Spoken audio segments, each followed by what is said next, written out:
Kapag may nagmahal sa'yo ng walang pag-aalinlangan, sa dami ng taong takot magpakatotoo, yung isang tao na handang sabihin ang nararamdaman niya ng walang ewan, walang bola, at walang halong laro, ay isang bagay na huwag mong balewalain.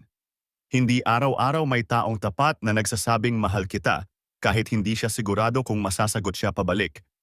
Hindi araw-araw may pusong kayang maghintay, umaasa pa rin kahit paulit-ulit kang tahimik o pilit na umiiwas.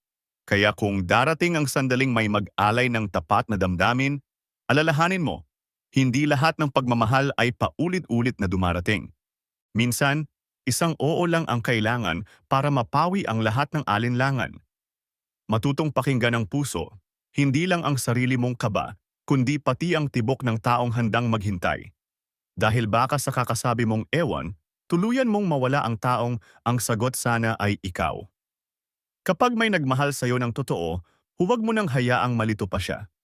Dahil ang damdaming malinaw, karapat dapat sagutin ng buong linaw.